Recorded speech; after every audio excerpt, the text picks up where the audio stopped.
Hello, my quilty friends. It's Stacy of Stacy Creates Stuff. This video is part of a series that I do over on my Patreon. It's been really hard to try to describe what that series is about, other than we take a block and we explore it and learn about color and contrast and give you confidence in picking out fabrics for that particular type of block. But I also thought maybe the best way to show you is to simply present the entire first series that I did, which was on the Churn Dash. So today's video is the introduction to the Churn Dash. Looks like this. And we'll walk through all the different components and whatnot. Then tomorrow I will post another YouTube video that gives you the second lesson, and I will do that over the next 5 days. There are 5 lessons in total. Now, if this is something that interests you in how to break down a block and kind of look at it from a different perspective and then find the confidence you need to be able to choose fabrics for blocks and quilts, then this series might be for you, and you can join my Patreon and you will get a new series each month with a different block and different ways to create color palettes. Anyway, let's get going with today's lesson. Hello, my quilty friends, and welcome to the first block study. I am so excited that you are here. This month, we are going to be working with the Churn Dash. And before you say, oh, I know about that block, I'm going to challenge that. Because knowing how to make a block and being able to read the block are 2 different skills. Reading the block is what we're going to do. Every quilt block has a structure to it, a logic of how it goes together and how it reads. The pieces of the block have different roles to play. When most quilters look at the block, they see the pattern. We have a frame with these half square triangle units on a background. That's the Churn Dash. But what I want you to start seeing is the relationship between all these pieces. The Churn Dash has 2 roles, background and an anchor fabric. The background are the pieces that let the anchor fabrics breathe. It gives them space to make their shape. Typically, the background are all the edge pieces and the center. The anchor fabric is the focal point, and it is typically the inner parts of the half square triangles and these rectangles that form the frame.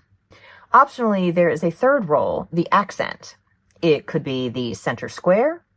It could be the inner pieces of the rectangles for the frame.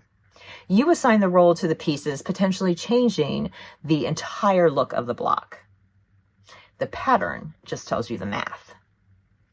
I want to introduce a term that is often used in graphic design, positive and negative space. Positive space is where your eye goes. So in the case of this Churn Dash, it's going to that dark fabric. The negative space is, in this case, the background, and it is going to the light fabric. Having a positive and negative space is what makes the block readable, that you know this is a Churn Dash. In the Churn Dash, the typical read is a light background, the negative space, with the darker accent fabric, the positive. And you could flip these and put your darkest fabric in the background, and you get a completely different quilt. Same block, same math, very different mood. My sample block here is a high contrast. You can very clearly see that this is much lighter and this is much darker compared to each other. And it makes it very easy to read this block. This is a reverse of that light and dark. And you can, again, there's a high contrast, so you can very clearly see the Churn Dash. This block has a very low contrast. The values of these 2 fabrics are fairly similar. They're both mediums, and your eye isn't 100% sure where to focus. Is it this Or is it the background? There's nothing wrong with this block, and it certainly has its place. You can compare it to this block, which has the same anchor fabric as the previous block, but now I've used a lighter background. And you can see that that anchor fabric really pops. You definitely see the Churn Dash. As you look at the design wall where I have all of these blocks laid out, I want you to notice, where does your eye go first? Which fabric seems to be doing the most work? Which blocks feel more calm? Which feel more active? Why? You're not looking for the best block. You're training your eye to see what's actually happening so you can make those choices deliberately instead of accidentally. Before our next lesson on day 2, I would like you to visit your stash. It can be your larger pieces of fabrics, or it can even be sorting through your scrap bin. I would like you to pull 3 groupings of fabrics. Don't audition them, don't edit, just pull things that are your favorite. Each pair should have something that could be the background fabric and something that is the anchor fabric. Don't overthink it. There are no wrong choices at this stage. We're just gathering information. Tomorrow we're going to look through the fabrics that you pulled through the lens of value. And that is where things start to get very interesting. And that is day 1. I know it didn't seem like we did a whole lot. However, you just learned to look at a block the way a designer does, the way I do. That is something. In the next few days, we'll be exploring contrast, both in value, color, and print scale.